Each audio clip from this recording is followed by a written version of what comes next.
Another type of friction is rolling friction. And this occurs when an object is rolling over a surface instead of sliding across it. So instead of having a block being pushed with the friction acting against, we have an object that is rolling. So we would have a tire rolling over a surface, and the friction acts where the wheel flattens and touches the road. So rolling friction is calculated just like any other kind of friction, where you have a coefficient of rolling friction and a normal force. And so thus rolling friction acts very much like kinetic friction, and but however, this coefficient of rolling friction is less than kinetic friction. So that's why it's so much easier to roll an object that's on wheels than to slide it. The process to calculate rolling friction, though, is just like calculating kinetic friction. Let's also talk about drag.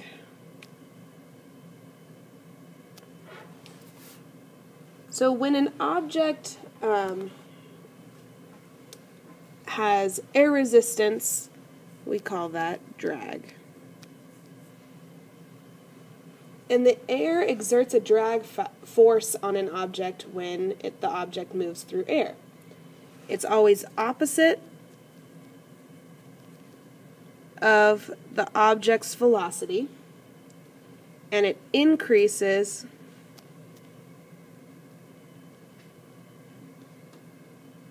in magnitude when the object's speed increases.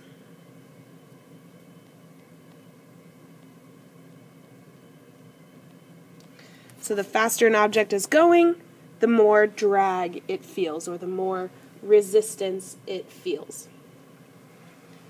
So we have to say that drag is about equal to 1/4 of rho times AV squared. And rho is the density of air. So let me write that over here. Rho is equal to 1.22 kilograms per meter cubed. And that is the density of air. A is the cross-sectional area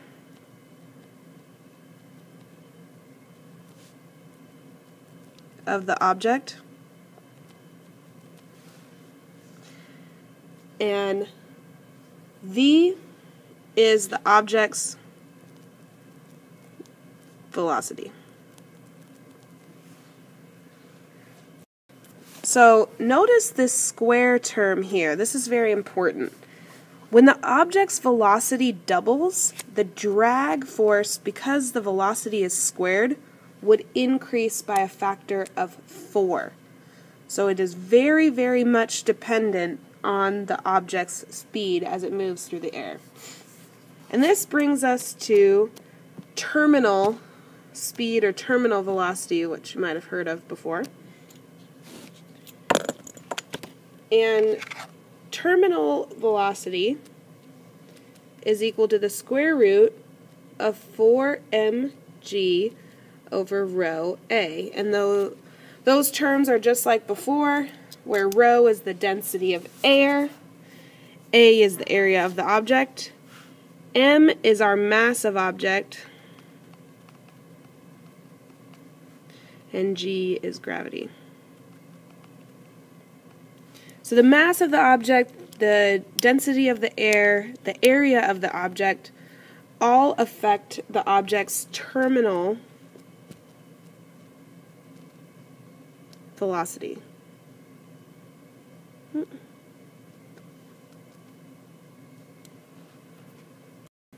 So terminal velocity just means that that is the speed at which an object will continue falling at. It will not change. It's the object's maximum velocity, unless it were acted on by some other outside force. So once the object has reached terminal velocity, it will continue falling at that speed until it hits the ground. So let's finish this review by talking about pulleys and ropes. So when we're talking about pulleys and ropes, a lot of time we talk about tension, and that would be the force exerted by a rope or string. So tension, force by rope or string. And we assume that the string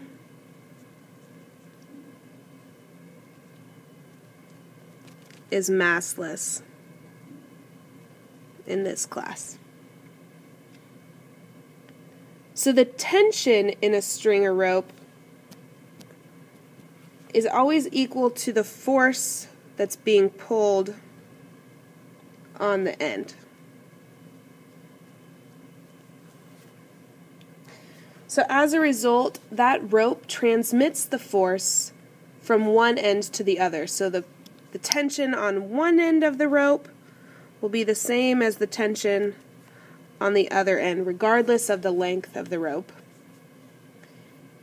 And it is undiminished, so it'll be the exact same. It'll be totally equal. So those are some assumptions that we need to make.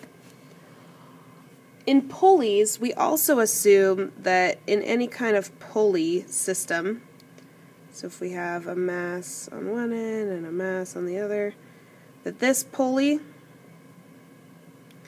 is also massless and there's no friction.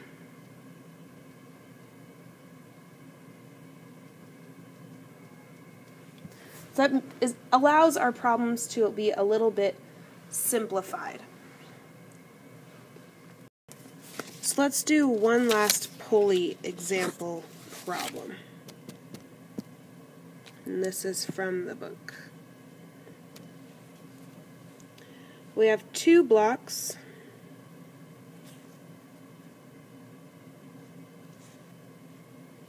And they're at rest.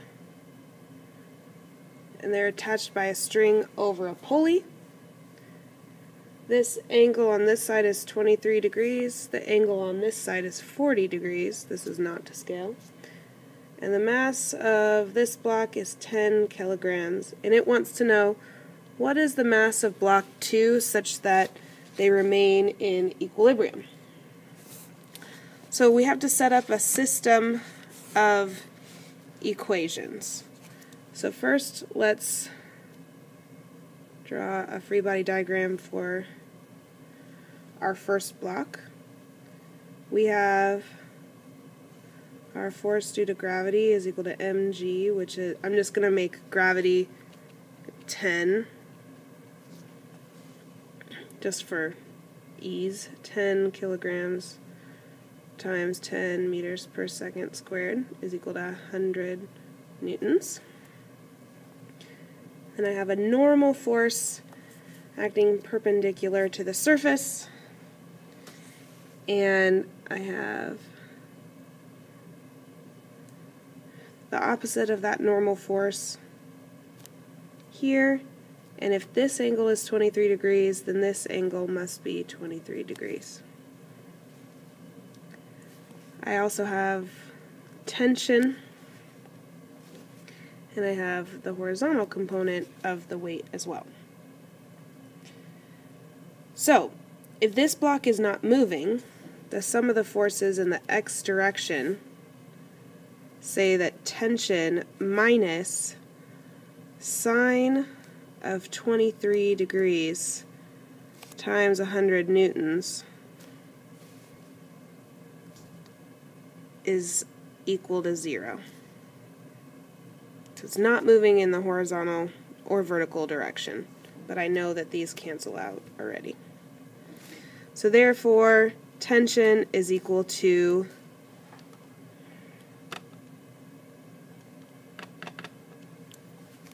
39.07 newtons. So if I know that tension is equal to 39.07 newtons, I can draw this same sort of system on this side.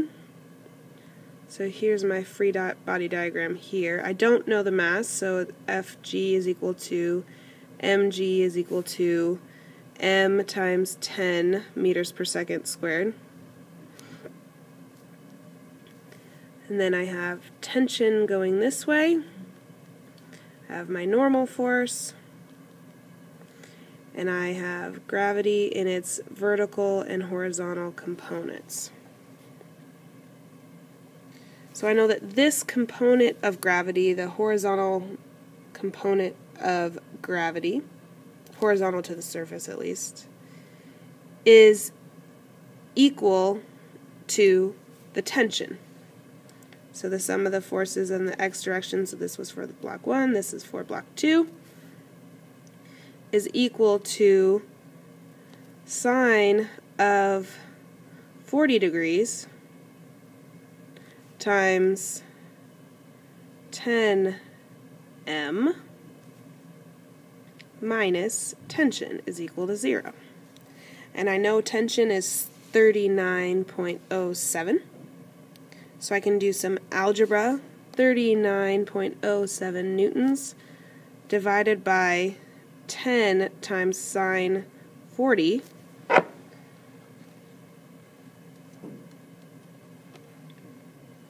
is equal to 6.07 kilograms. So there we go. We solved the problem.